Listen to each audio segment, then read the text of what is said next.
Chapter 6, Distant Healing and Prayer from It's the Thought That Counts by Dr. David Hamilton. This is a short chapter. If a person is in pain or ill, you help them in some way the instant you want them to get better. Every intention goes to where it is needed, and research has shown that it doesn't matter whether you are right beside the person or several miles away. In fact, it wouldn't matter if you were on the moon. Several scientific studies have investigated distant healing, confirming that intention really does affect people over great distances.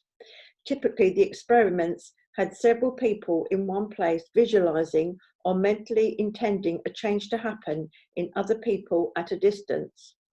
In one particular experiment led by Dr. Dean Radin, currently of the Institute of Noetic Sciences in Petaluma, California, but conducted while at the Department of Parapsychology of Edinburgh University, the influences, that is, the people doing the visualization or sending mental intentions, were asked to try to either calm or activate the other people, the targets. The experiment involved 7 influencers and 10 targets. Over 16 individual sessions, the influencers were able to influence the targets in a room 25 meters away. The scientists measured changes in the targets using sensors attached to their skin. When asked to either calm or activate the targets, the sensors consistently measured a change when the influencers sent their intentions.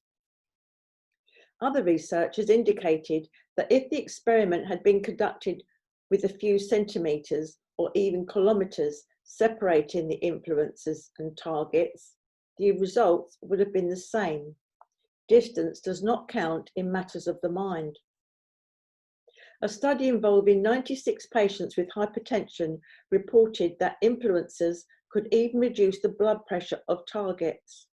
The influencers were in one place and targets in another. Blood pressure measurements taken before and after intention was sent showed a reduction in blood pressure. Professor William Brand and co-workers at the Mind Science Foundation in San Antonio, Texas, also studied blood. They showed that intention could slow down the bursting of hypertonic, (salty) blood cells, even when the influences and targets were in separate locations. In a 1998 study reported in the Western Medical Journal in the USA, scientists described how distant healing could affect AIDS patients. The study involved 40 patients, with half being given distant healing and half not. After 10 weeks, the scientists found that the patients who had been given distant healing had required fewer new AIDS-defining illnesses, had a lower severity of illness, had needed far fewer visits by their doctors, and had had fewer hospitalizations and fewer days of hospitalization. Distant healers can even alter the growth rate of plants. In one experiment, 2 healers substantially speeded up the growth rate of ryegrass when they were 500 kilometers away from it. The grass was monitored as it grew, and when the instruction was given for the healers to focus upon it, it immediately started to grow faster. During some periods, the rate of growth increased by over 600%. In a different kind of study conducted by William Broad and co-workers, several targets were asked to focus their intention on burning candles. Each time their attention slipped, they were to press a button alerting the researchers. At this instant, an influencer would focus on the candle and try to mentally assist the targets in their concentration. The results were significant, showing that the influences had helped the targets to concentrate. Several studies have also shown that a person is always acutely aware of another person staring at them. Staring, not stirring. You have probably noticed this in your own life. Don't you just get a feeling when someone is staring at you? It's real. Your body is picking up on that person's thoughts on a biological level, and so is your mind. Some people can even physically feel it, which, as we already know, is probably due to the movement of neuropeptides to specific receptors. All of these results clearly imply that anyone can have an effect upon the heart, mind, and body of anyone else. The effects may be very small, but sometimes they can be large, so this presents all of us with a moral choice. A significant degree of responsibility is required here. It is morally important to intend no harm toward another. Of course, sometimes it is beneficial to get things out of our system. Suppressing feelings doesn't do any good, but perhaps it's best that we do so with as much tact and compassion as possible. We should endeavour to forgive and to wish the best for each other. However, if you should feel that the others aren't able to wish the best for you, don't despair.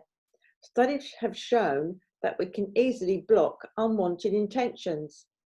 It can be as simple as declaring, every day, in every way, I am protected from any harmful thoughts, intentions, and emotions of others.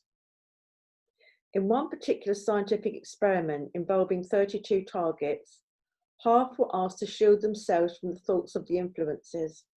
It was found that they could easily do so. Some healing practitioners are well aware that during treatments they pick up their patients' energies, their thoughts, emotions, and issues, and that they have to psychically protect themselves. Some therapists like to visualize wearing a cloak of protection made of white or golden light that cancels out any harmful thoughts or emotions coming their way. In fact, there is just as much mental and emotional noise surrounding us throughout the day as there is electrical and magnetic noise. Holding a fluorescent bulb underneath an overhead power line will cause it to light up due to the large electromagnetic field radiating from the cables. In a similar way, people are lit up by the mass fields of thoughts and emotions in densely populated areas. This is why some meditation teachers suggest that we meditate at sunrise or late at night. And it is also why some spiritual masters live high in the mountains or have done their training in such places. Early in the morning or late at night, most people are asleep, so there is less mental noise in the air. In a more peaceful atmosphere, not crowded with mental and emotional noise, it becomes easier to access a deeper state of meditation.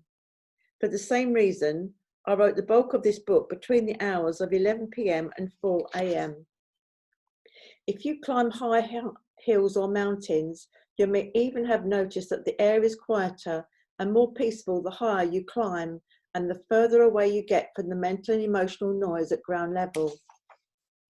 So knowing that all emotions and intentions radiate out and have an effect on others, try to be responsible. If someone annoys you or has hurt you in the past, try to let it go and forgive them. Instead of condemning their actions, try to feel some compassion for them. Perhaps they might be in so much inner pain and confusion that they need to act that way. You never know. Instead of seeing a person whose actions you disapprove of, try to see the person underneath who is suffering and to feel compassion for them. If you do this, you won't be putting any harmful noise into the atmosphere. Practicing the art of forgiveness can also be transformational in your own life, enabling you to forget past hurts and move on.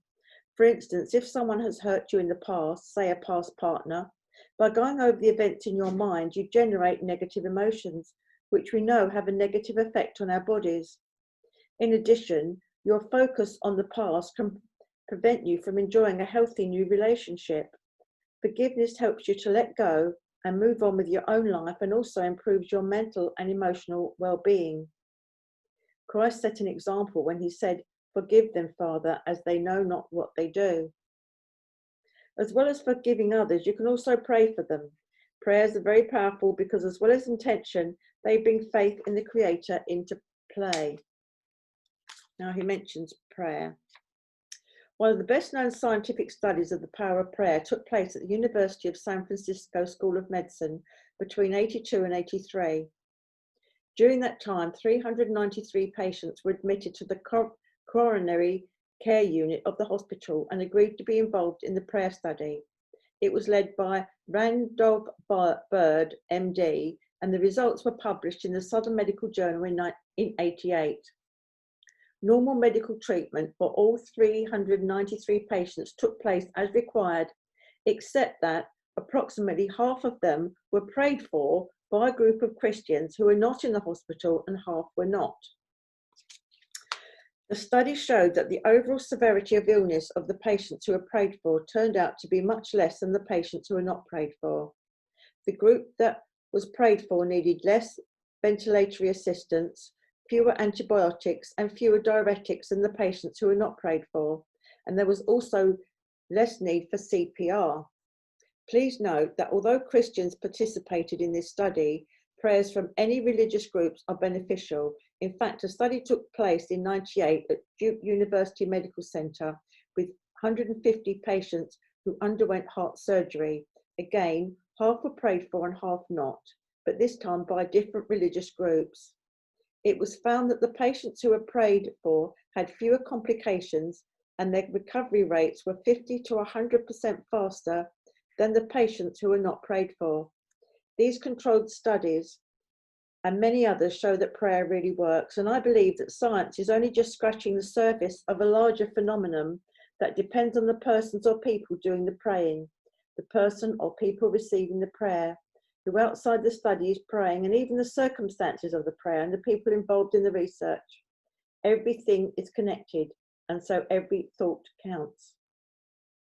I don't know a single person who hasn't at some time in their life called on a higher power to make themselves or someone else well, or even to change something in their life. Prayer works, in my opinion, though you might not always see immediate results or results that you intended. The reason the result might not be what you ask for is that when you invite God or whichever deity you pray to into your life, then you're inviting more wisdom and love. Therefore, you will get the wisest, most love-filled result that is best for everyone. If your intentions are consistent with that, for example, if you desire this or something better that will benefit all concerned, then you will probably get that what you pray for or something even better. If not, then the results might be different from what you desire, but they will still be the best for everyone concerned. An interesting phenomenon is that when you genuinely pray for the well-being or success of someone else, you also receive well-being and success. You get back what you send out. A scientific study on prayer reported in 1997 in the journal Alternative Therapies found precisely this. It was led by Father Sean O'Loir and investigated the effects of prayer on self-esteem, anxiety and depression. In all, 496 volunteers were involved, 406 as subjects to be prayed for and 90 as agents to do the praying. 3 agents prayed for each subject, and prayer was offered daily for 15 minutes for an experimental period of 12 weeks. Evaluations were made at the beginning and the end of the study of self-esteem, anxiety, depression, mood, physical health, intellectual health, spiritual health, relationships, and creative expression. In all measures, the subjects showed improvement, but remarkably, so did the agents, and in some areas, intellectual health, spiritual health, relationships, and creative expression, they improved more than the subjects. You get back what you give out. A 2001 study reported in the BMJ also found that the act of praying was beneficial to the person doing the praying.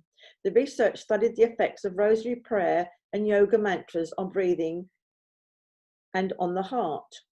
When the subjects recited Ave Maria or a yoga mantra, their breathing generally slowed to 6 breaths per minute, which is known to oxygenate the blood and be good for the heart.